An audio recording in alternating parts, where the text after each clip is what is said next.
Muy buenos días, queridos hermanos. Estamos en el Viernes Santo, María al pie de la cruz. María es la alejada, porque es misteriosa la presencia de María en este momento. Desde el punto de vista humano y sentimental, era cruel haberla conducido allí, cruel para los dos. La presencia de la Madre en la cruz era fuente de dulzura y dolor. Para Cristo fue consolador sentirse acompañado por ella, ver desde la cruz el primer fruto purísimo de su obra redentora. Pero también fuente de enorme dolor, compartir el dolor de su madre. El que ama, escribe Journet, cuando descubre el eco de su propio sufrimiento en el ser amado, siente desgarrarse nuevas regiones en su corazón. El dolor se multiplicaba así, como la imagen de una galería de espejos. Pero el misterio es otro. Durante toda su vida pública, Jesús había mantenido voluntariamente lejos a su madre de todas sus tareas. Lo había hecho incluso con formas que a nosotros nos suenan un tanto ariscas. Este voluntario alejamiento comenzó en la misma infancia. Después de haberse unido a ella con los lazos de la encarnación, había comenzado enseguida a arrancarse de ella para entregarse únicamente a su Padre de los cielos, aunque esto supusiera dejarla confusa y desolada. ¿Por qué me buscaban?, le dice al perderse en el templo a los 12 años. ¿No sabían que yo debo ocuparme en las cosas de mi Padre? Se diría que le molestaba el ser buscado por María y por José, y la respuesta debió de sonarles tan extraña que el evangelista dice: ellos no entendieron lo que les decía.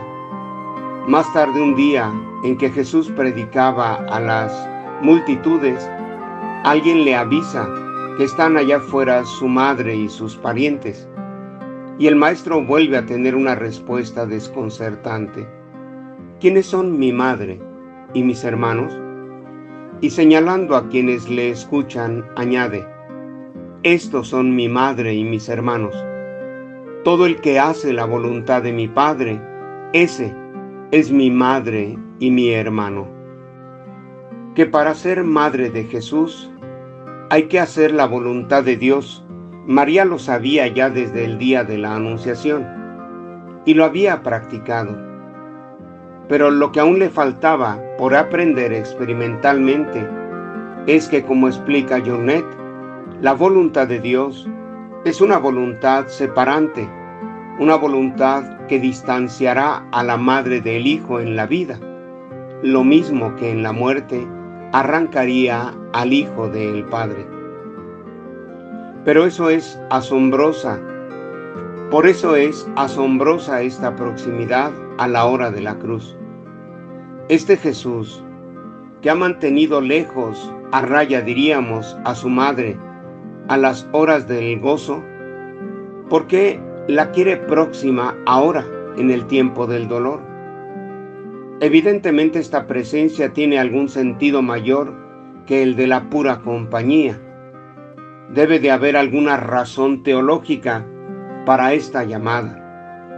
Algún sentido ha de tener esta vertiginosa e inesperada manera de introducir a María en el mismo corazón del drama de la redención del mundo.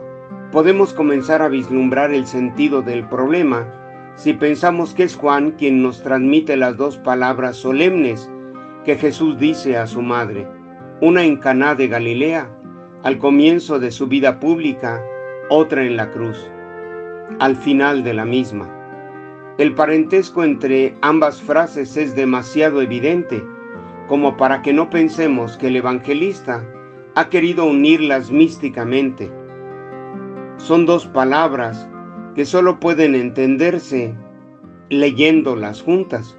En Caná, María, con sencillez de mujer y de madre, trata de resolver el problema de unos novios y pide a su hijo que intervenga, probablemente sin medir que con ello entra en los altos designios teológicos de su Hijo. Y la respuesta de Jesús es casi violenta, rechazante. Después el Hijo hará lo que la Madre le pide, pero no sin haber marcado antes las distancias. ¿Qué tenemos que ver tú y yo, mujer? Aún no ha llegado mi hora.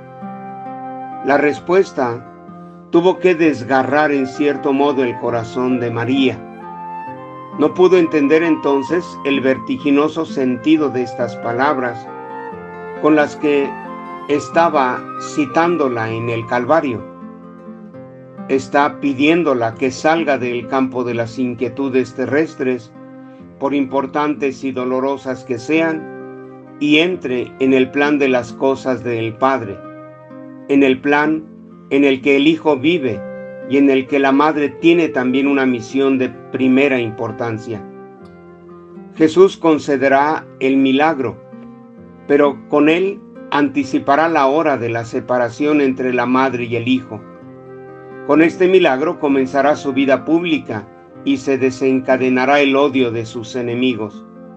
Anticipará la hora, que para Jesús no es otra que la de su muerte. En esa hora es cuando María será verdaderamente importante. Entonces descenderá sobre ella una palabra dedicada a su más íntimo corazón de madre, que se verá misteriosamente ensanchado. He ahí a tu madre, he ahí a tu hijo.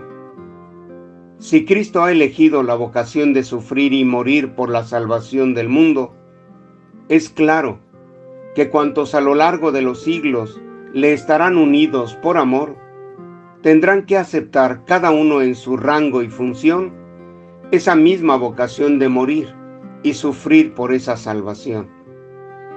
Y si un miembro de Cristo huye de esta función, falta algo, no solo a ese miembro, sino, como explicaría San Pablo, a la misma pasión de Cristo, pasión que pide, como explica Jornet, ser prolongada en la compasión corredentora de todos los miembros de Cristo.